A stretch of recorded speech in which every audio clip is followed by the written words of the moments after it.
Good morning on this Christmas day. I have a brief Christmas message for you, but before we go into this message, let us reflect for a moment on that night in the manger.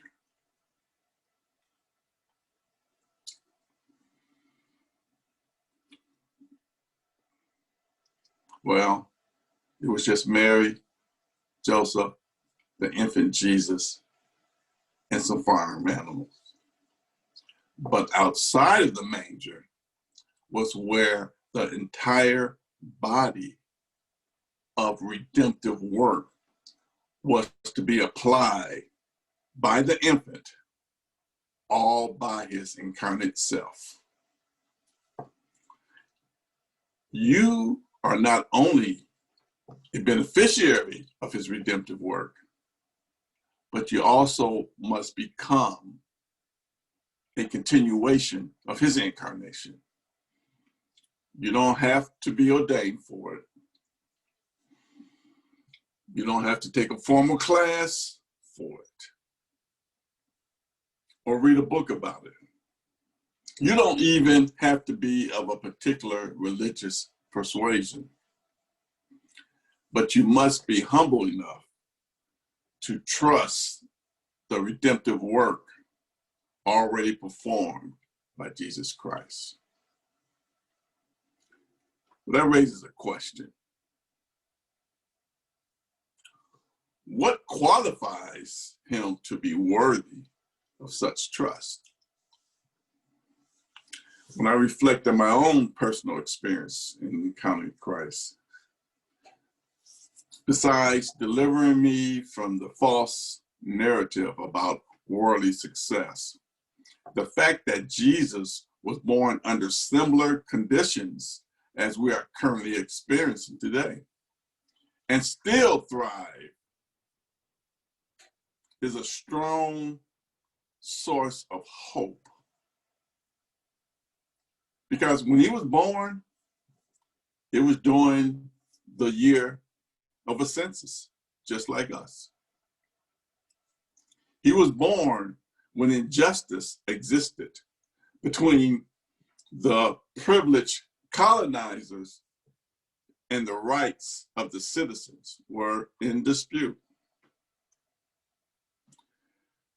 He was born where opinions about religious rituals versus love for others often clashed. He was born when tensions existed between those zealous for social reform and the faith community that advocated for spiritual reform. He was born where local government issued edicts that put young males in harm's way. And he was born when the spread of an infectious disease forced people to be quarantined. Now, many of us feel, well, I'm experiencing justice now during the pandemic, and while wondering whether my life even matters to the broader society. Well, to that, I really can't argue. Those are no small challenges, and they won't go away anytime soon. But the thing that encourages me is that today, people all around the world are still talking about that infant Jesus, who was born in a filthy, smelly manger, and who faced the same tension and threats that I'm facing today. My prayer is that you too experience the same hope that sustained Jesus and strengthen him to live out the purpose for which he was born. That purpose was being the sacrificial lamb who took away the death penalty for our sins in order that we will live eternally in righteous standing and then at the end, humbly bow with gratitude before our Creator. Well, bless you, and may your Christmas be bright for someone else. Merry Christmas.